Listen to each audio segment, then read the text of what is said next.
এইমাত্র যে মাননীয় সংসদ সদস্য কথা বললেন, তিনি বললেন মাননীয় স্বরাষ্ট্রমন্ত্রী নাকি আল্লাহু আকবারে আপত্তি রয়েছে।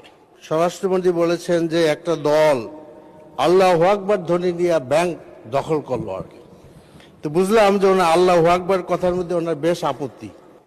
আমরা যদি বুঝে থাকি স্বরাষ্ট্রমন্ত্রী যে কথাটি বলতে চেয়েছেন, আল্লাহু আকবার অর্থাৎ আল্লাহ মহান, এই বক্তব্য দিয়ে, এই স্লোগান দিয়ে ব্যাংক ডাকাতি করবার কোনো সুযোগ নেই। বিগত 17 বছরে আমরা দেখেছি সমাজের হাজারো অনিয়মকে জয় বাংলা স্লোগান দিয়ে জায়েজ করতে।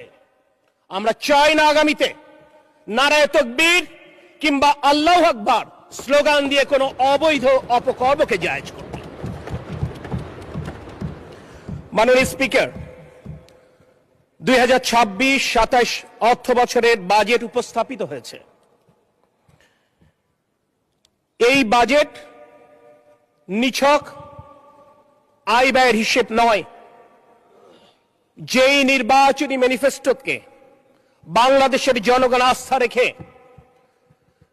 জনাব তারেক রহমানের নেতৃত্বাধীন বাংলাদেশ জাতীয়তাবাদী দলকে 2/3 আসনের সংখ্যাগরিষ্ঠতা দিয়ে এই মহান জাতীয় সংসদে পাঠিয়েছে এবং দেশ পরিচালনার দায়িত্ব অর্পণ করেছে, আজকে মাননীয় অর্থমন্ত্রী তার বাজেট উপস্থাপনের মাধ্যমে আগামী দিনে এই সরকারের কর্ম পরিকল্পনা উপস্থাপনের চেষ্টা করেছেন। সে কারণে আমি প্রথমেই মাননীয় অর্থমন্ত্রীকে ধন্যবাদ জানাতে চাই। আমরা যদি শিক্ষা খাতের দিকে লক্ষ্য করি, আমরা দেখব শিক্ষা খাত বরাবরই বিএনপির অগ্রাধিকার তালিকায় থাকে। শহীদ রাষ্ট্রপতি জিয়াউর রহমানের সময় সাক্ষরতা কর্মসূচি শুরু হয়েছিল। দেশনেত্রী বেগম খালেদা জিয়াই প্রথম নারী শিক্ষাকে অবৈতনিক করেছিলেন।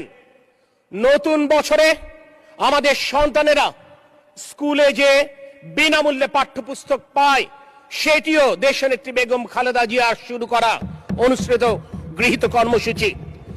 মেয়েদের জন্য উপবৃত্তি, এটিও দেশনেত্রী বেগম খালেদা জিয়া চালু করেছিলেন। বেগম খালেদা জিয়ার দেখানো পথে তারেক রহমান কথা দিয়েছেন আগামীতে আমরা স্নাতক পর্যন্ত মেয়েদের পড়ালেখা অবৈতনিক করে দেব এবং সেই কথা মাননীয় অর্থমন্ত্রী তার বাজেট উপস্থাপনায় উল্লেখ করেছেন। 2026-27 অর্থ বছরে প্রস্তাবিত বাজেটে শিক্ষা খাতে 1,36,606 কোটি টাকা বরাদ্দের প্রস্তাব করা হয়েছে, যা মোট বাজেটের 14.56% বা জিডিপির প্রায় 2%। বিগত বছর তুলনায়